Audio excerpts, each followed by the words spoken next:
All right, so today we're going to really deep dive into, well, you and your business. Yeah. Specifically, we're going to be looking at this Mm. this book called The E-Myth Revisited by Michael E. Gerber.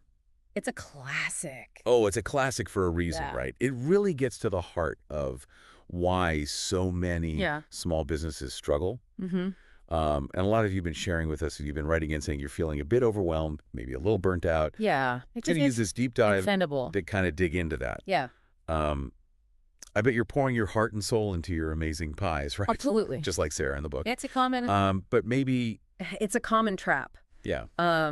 And it's when you're passionate about what you do, it's easy to suddenly find yourself drowning in the day-to-day chaos of just running a business. Yeah, and that's the E-Myth in a nutshell, right? Yes. This idea that most small businesses aren't actually started by entrepreneurs, but by technicians, by people who are masters of their craft, but haven't quite mastered the art of running a business. Exactly. And that's why Michael Gerber, he doesn't sugarcoat it either. No, he doesn't. He's pretty blunt about the consequences of falling into that E-Myth trap. Yeah. Wasted resources, missed opportunities, even burnout for passionate business owners just like yourself. Yeah, and that gets to the heart of it, doesn't it? Like you're so busy baking those incredible pies, you don't have time to step back and see the bigger picture. Mm-hmm. Yeah, and that's where things start to unravel. Okay, so how do we break free, right? Yeah. How do we shift from being stuck in the business to actually working on it strategically? Well,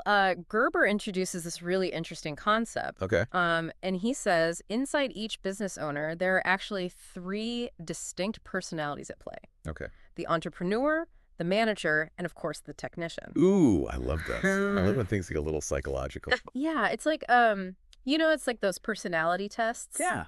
Always fascinating to see what makes us tick. Right. He actually uses a pretty funny analogy to explain these personalities. Okay. Think of it like the classic battle between the fat guy and the skinny guy inside all of us. Okay. The fat guy wants to indulge, eat all the pizza, relax on the couch. Yeah. The skinny guy, he's all about discipline, hitting the gym, making healthy choices. I can definitely relate to that. Right. It's that constant internal tug of war, like between what we want to do and what we know we should do. Exactly. Yeah. And in business, these conflicting motivations can really make or break you. Absolutely. So let's break down each of these personalities. Okay. First, we have the entrepreneur, Okay. the visionary, the big idea person, right? Yeah. They thrive on innovation, always looking for the next exciting opportunity, full of energy and passion. Yeah. Sounds a bit like you, always dreaming up new pie flavors. Yeah. Maybe there's a little bit of entrepreneur in me. Right. But I also know I Yeah. get lost in the joy of baking, Yeah. which is definitely the technician at work. That's the heart and soul of your business, right? It is. It is. That's what got you started in the first place. Yeah. The technician is the one who is happiest getting their hands dirty, mastering the craft, getting lost in the details. Yeah. And there's nothing wrong with that. In fact, that's often what sparks the business idea in the first place. But like you said, if the technician takes over completely, Yeah, things can get out of balance. for sure. What about the manager personality? Well, the manager is all about order, systems, predictability. Oh, okay. They crave structure, want things done by the book, Yeah. thrive on creating that sense of control. This can be a huge asset as your business grows. Right. But too much manager can stifle creativity Yeah. and lead to micromanagement. Yeah, too much of anything can be a bad thing. Exactly. Okay, so we've got the dreamer, the doer, and the organizer. Right. But how do these personalities actually play out in running a business? Well, Gerber says that most business owners, especially those who start as technicians, like Sarah and maybe yourself, tend to be about 70% technician, 20% manager, Okay. and only 10% entrepreneur. Interesting. And that imbalance, my friend, is often a recipe for chaos. That makes so much sense. Yeah. I could totally see how that would play out in a pie shop. Right. You're spending all your time baking, but you're neglecting the marketing and the systems that could help you grow and thrive. And that's why so many business owners hit a wall. Yeah. They're working in their business, not on it. So the key is to shift that balance. Exactly. Okay, so how do we do that? How do we tap into our inner entrepreneur and manager without losing the passion and skill of the technician. What is a journey?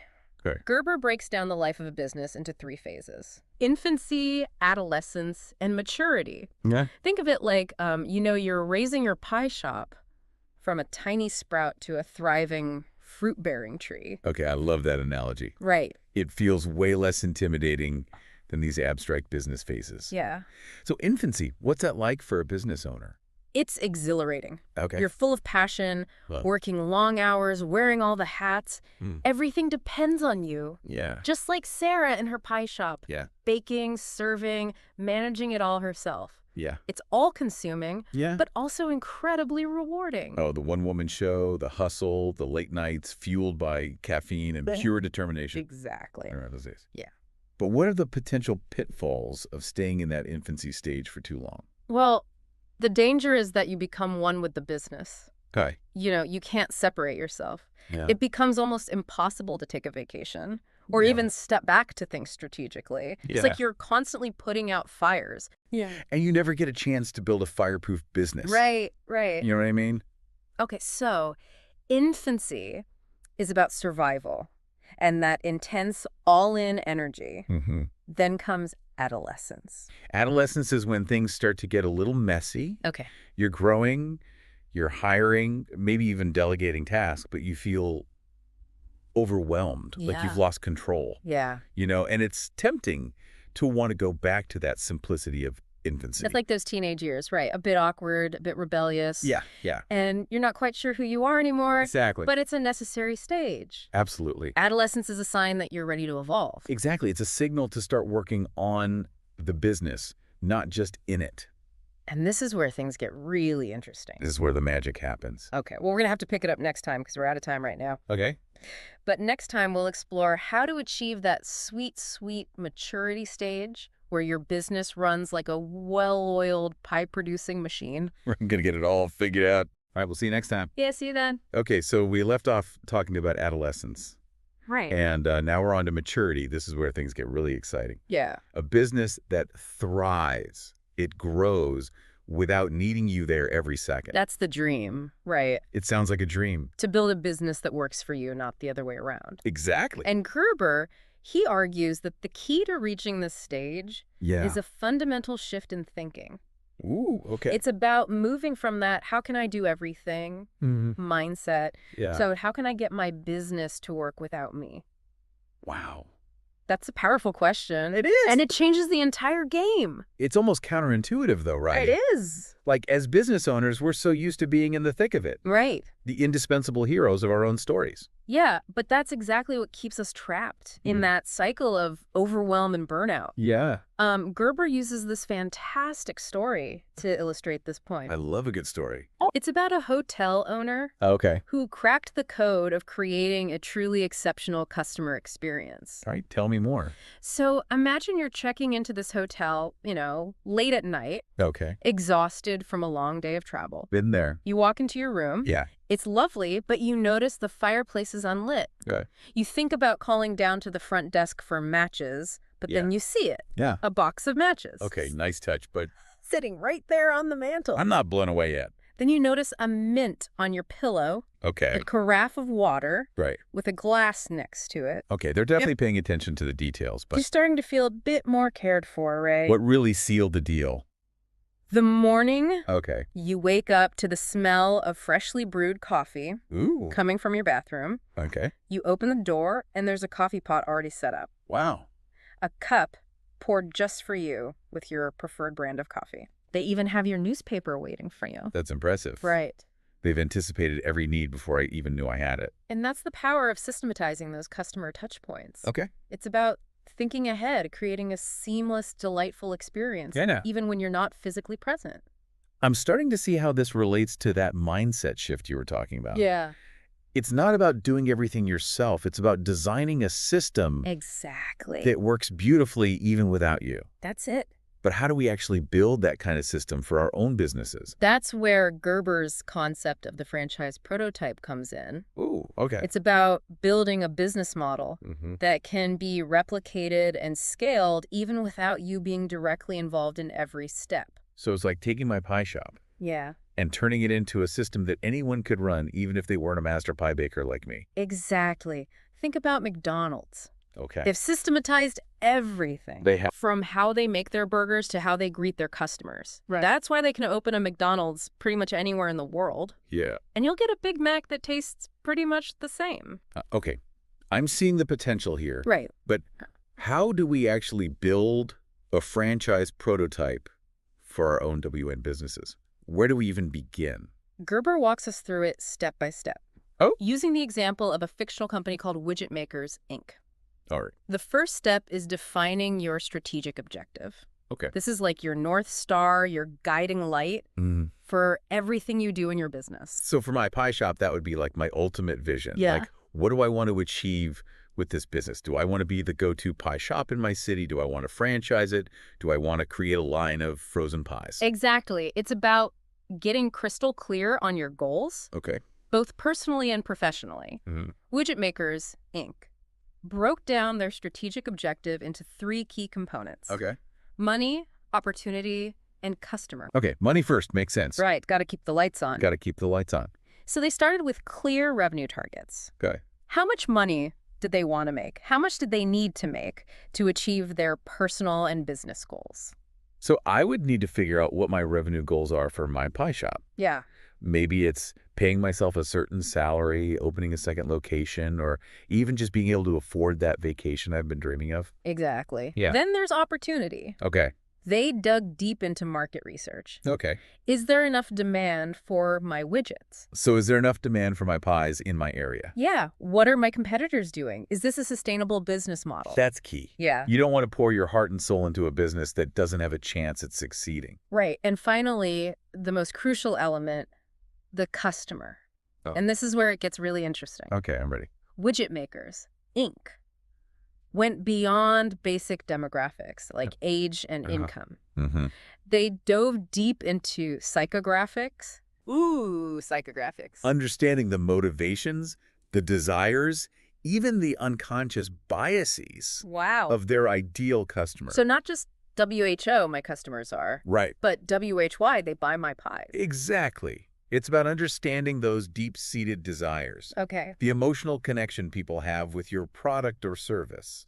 So why does someone choose my pie over all the other delicious options out there? Exactly. That's powerful stuff. It's about understanding those desires, the emotional connection. Yeah. Why does someone choose your apple pie over the one from the grocery store? Right. It's probably not just about the taste. No. It's about the experience. Yeah. The feeling they get when they walk into your shop. It's about the whole package. The aroma of freshly baked goodness, the friendly smile from the cashier. It's about the story I'm telling with my pie shop. Exactly. The emotional connection I'm creating. You're starting to see the bigger picture. I am. And that's what Gerber's trying to get us to understand. Yeah. It's about creating a brand that speaks to your customer's heart, Not just their wallet. not just their wallet. Okay, so we've got our strategic objective, Right. our big vision for the business. Mm-hmm. What's the next step in building this franchise prototype? Next up, building an organization chart. Okay. And here's where things get a little counterintuitive. Okay. They create the organization chart before hiring anyone. Hold on. So they're mapping out roles and responsibilities Right. for a team that doesn't even exist yet. Why is that so important? It's like designing the blueprint for your dream team Okay. before you even start recruiting. Okay. It allows you to think strategically about all the roles Yeah. you'll eventually need Yeah. to achieve those big goals you set in your strategic objectives. So for my pie shop, I'd be thinking about everything. Yeah. From bakers and cashiers to marketing managers and even a potential operations manager to oversee multiple locations someday.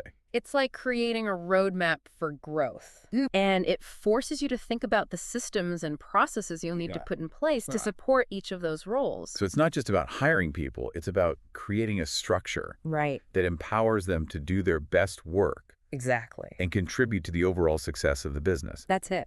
Okay, and the next step is creating what Gerber calls position contracts Yes. for each role. Mm-hmm. These go way beyond typical job descriptions. They do. Okay, I'm sensing a deeper layer here. There is. What makes these position contracts so special? They outline very specific expectations, Okay. including the key results each person is accountable for delivering. So it's not just about tasks, Right. but about outcomes. It is. It's like saying, okay, Mr. Viss, marketing manager, I need you to increase our social media engagement by 20% this quarter. You got it. Okay. It's about setting clear standards Yeah. and creating a culture of accountability from day one. Yeah. And it's incredibly effective at reducing conflict and confusion. Oh, which, let's be honest, is something every business owner craves. Every business owner craves that. Absolutely. Mm. So these position contracts were basically like mini agreements Yeah. that ensure everyone is on the same page Yeah. and working towards the same goals. Exactly. Okay, this franchise prototype is really starting to take shape. It is. We've got our big vision, our dream team blueprint, Yeah. and our crystal clear expectations for each role. Right. What's next? Well, the founders of Widget Makers, Inc., Jack and Murray, they start to actually fill in those roles on the organization chart. So they're wearing all the hats at first, just like Sarah did in her pie shop. Exactly. But remember, Yeah. they've already clearly defined what each role is responsible for. Okay. So they're not just winging it. Right. They're working within a structured system. Yes. So even though they're doing it all, they're following a plan, exactly. a set of guidelines that will eventually allow them to delegate those tasks to others. It's all about creating that sense of order and predictability, Yeah. even in the early stages. Yeah. And as the business grows, they can start hiring people Mm-hmm. to fill those roles using those position contracts to guide the hiring and training process. So it's like building a machine piece by piece, It is. ensuring that each component fits perfectly Yeah. and contributes to the overall function. You got it. I'm starting to see the beauty of this franchise prototype.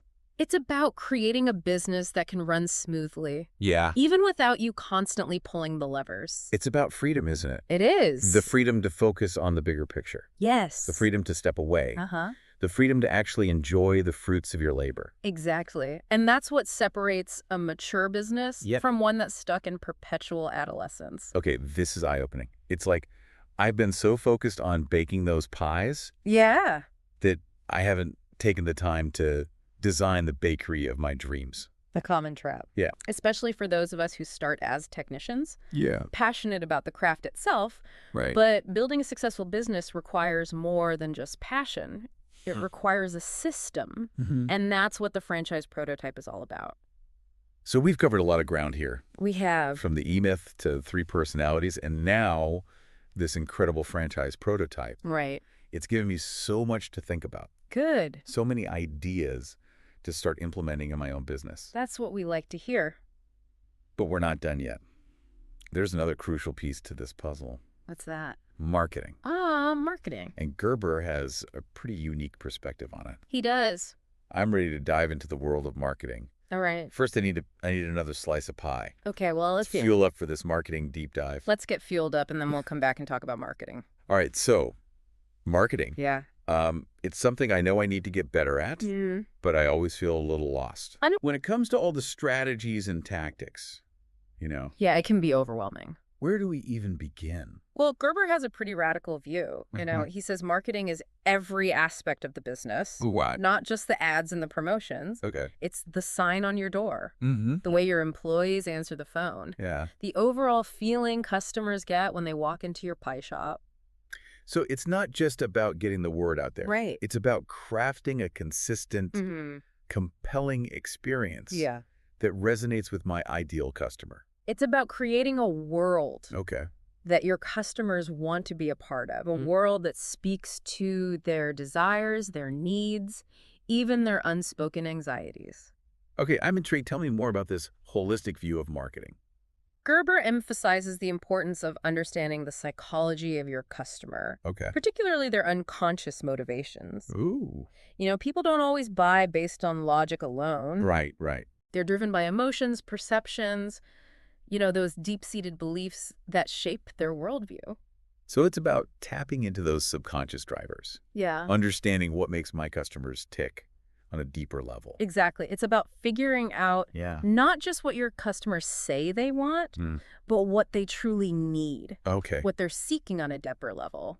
Can you give me an example? Sure. This all sounds a bit abstract. So Gerber shares this fascinating story about a study that was done Like, on women shopping for blouses. okay, blouses are. Right. Researchers observed these women as they browsed different colors and styles, Yeah. trying to find the perfect blouse. Sounds pretty typical, right? Right, we've all been there. We've all been there. But here's where it gets interesting. Okay. They noticed that many women made decisions Okay. based on factors they couldn't even articulate. Really? It wasn't just about finding a blouse that fit well or matched their style. There was something else at play. So they were making choices based on gut feelings, intuition. Exactly. Some women chose blouses based on how the color made them feel. Even if they couldn't explain why. Here's They good might stuff. say, this blue just makes me feel happy, or this red is too bold for me. Yeah. And those seemingly irrational choices Yeah. were often driven by deep-seated beliefs and associations they weren't even consciously aware of. Wow. That's incredible. Right. It's like our subconscious minds are pulling the strings, They are. even when we think we're making rational decisions. It happens all the time. And this applies to buying pies, too. Absolutely. And- Think about it. Why does someone choose your apple pie Yeah. over the one from the grocery store? Yeah. It's probably not just about the taste. No. Yeah. It's about the experience, the feeling they get when they walk into your shop, Right. the aroma of freshly baked goodness, Yeah. the friendly smile from the cashier. The whole package. It's about the story you're telling. With your pie shop, the emotional connection you're creating. I'm starting to see the bigger picture here. You are, and that's what Gerber is trying to get us to understand. Yeah. It's about creating a brand that speaks to your customer's heart, Not just their wallet. not just their wallet. Okay, so how do I actually do that? Well, How do I tap into those deep-seated desires and create a marketing strategy that really resonates? Gerber talks about the importance of understanding your customer's psychographic profile, Oh. which goes beyond just basic demographics like age, income, and location. Psychographics. That Yeah. sounds a bit intimidating. It's really just about painting a detailed portrait of your ideal customer. Okay. What are their values, their lifestyles, their fears, their aspirations? What are they passionate about? What keeps them up at night? So for my pie shop, I'd be thinking about things like, are my customers busy moms looking for a quick and easy dessert? Right? Are they nostalgic for homemade flavors? Mm-hmm.